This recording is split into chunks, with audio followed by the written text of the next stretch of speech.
Right now, somewhere near you, a dog is staring at a total stranger. Head tilted, tail going, whole body asking to be touched. Nobody trained that reaction. Nobody had to. A wolf would never do that. A fox in the wild won't either. Get within 10 feet of one and it's already gone, snarling from the tree line if it's cornered. So what turned one wild animal into a creature that melts around humans on sight? The answer starts with a Soviet scientist and a question that sounds almost too simple. In 1959, outside the city of Novosibirsk, a geneticist named Dmitri Belyaev set up an experiment nobody had tried before. He wasn't trying to build a pet. He had one obsession. How fast could a wild animal become tame? And what would happen to its body along the way? He picked silver foxes, same species that snaps at anything that gets too close. And he gave his team exactly one rule for choosing which foxes bred the next generation. Not size, not color, not health. Calm, only calm. Every generation, breed the foxes that didn't flinch, didn't bite, that let a human's hand get near without panicking. That's it. That was the whole experiment. The behavior changed first. Before anything showed up in how the foxes looked, it showed up in how they acted. Tame foxes started whining when a person walked away. They'd nose a hand, lick fingers, press against a leg the way a dog does when it wants attention. Their wild cousins, a few cages over, still panicked at the smell of a human coat. Belyaev expected it would take decades to see anything. He wasn't around to see how wrong he was. Within a few generations, something started happening that had nothing to do with the rule he'd written down. The tame foxes weren't just calmer. Their ears had gone floppy. Their tails had curled up like a dog's. Patches of white fur showed up on faces and chests that had never had them. Some had shorter snouts, rounder skulls. A few even started barking. Belyaev's team hadn't asked for a dog. They'd asked for a fox that wouldn't bite. The fox showed up wagging. Nobody selected for any of that. Belyaev's team never once picked a fox because its ears drooped or its tail curled. They picked for one thing only: nerve, or the lack of it. And an entire cascade of physical traits came along for free, like tugging one thread and watching a whole sweater unravel in a shape nobody drew. That's the part that should stop you. Calm was the only rule. Everything else, the floppy ears, the curled tails, the patches of white, showed up on its own, generation after generation, as if gentleness and cuteness were wired to the same switch the whole time. Researchers now call it domestication syndrome, and it doesn't stop at foxes. Dogs have it, pigs have it, even domesticated rats show the same signature: shorter faces, patchy coats, floppier ears than their wild cousins. It keeps showing up wherever animals get selected for one single thing: tolerance of humans.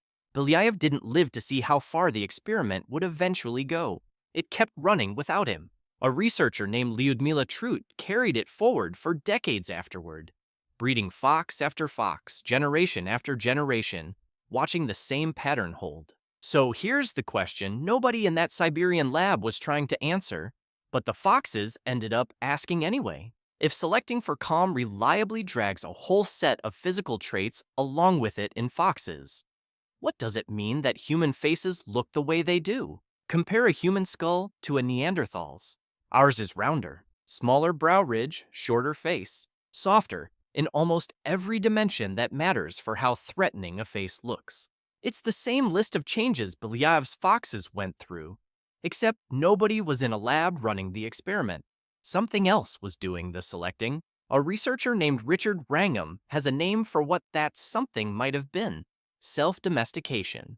The idea that somewhere in the last few 100,000 years, humans who reacted with less aggression, who cooperated instead of attacking, who could be trusted by the group, survived and reproduced more than the ones who couldn't hold their temper. Not because a lab picked them, because the group did, generation after generation, the same way Belyaev's team picked the calmest fox. This part is where the story gets honest with itself. Nobody ran this as an experiment. There's no Belyaev of the human species writing down a rule. The self-domestication idea is a hypothesis, a strong one, argued from real skeletal evidence, but still an educated guess about a process nobody watched happen in real time. The foxes are a fact. What they might say about you is a theory. But sit with the theory for a second anyway. If it's right, the same switch that turned a snarling fox into something that wants to be petted might be the same switch that turned you into whatever you are. Softer face, shorter temper most of the time, a body that reads as safe before it opens its mouth.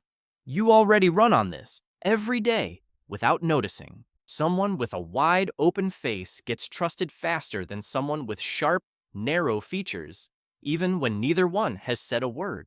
Baby-faced people get rated as more honest, more harmless, in study after study, and less likely to get blamed even when the evidence says otherwise. None of that is a decision you're making. It's the same ancient shortcut the foxes got wired with.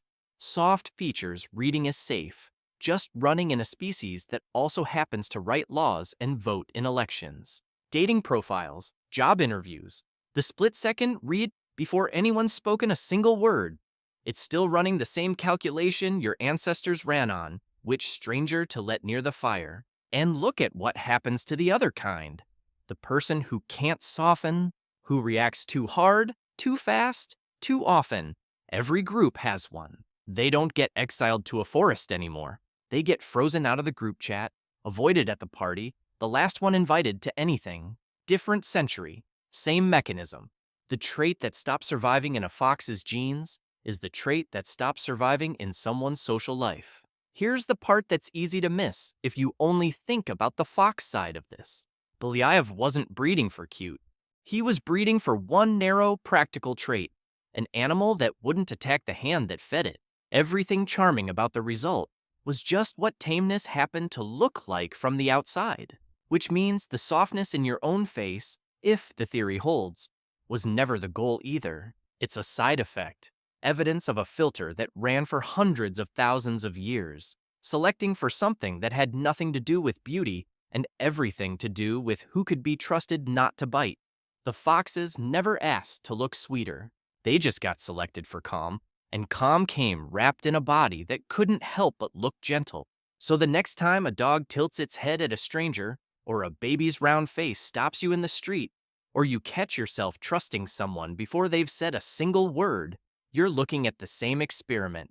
It just had 6 decades to prove itself in Siberia, and a few 100,000 years to prove itself in you. The cages in Novosibirsk are still there. The foxes still wag their tails at strangers. You were never built to look this harmless. You were selected into it, the same way they were.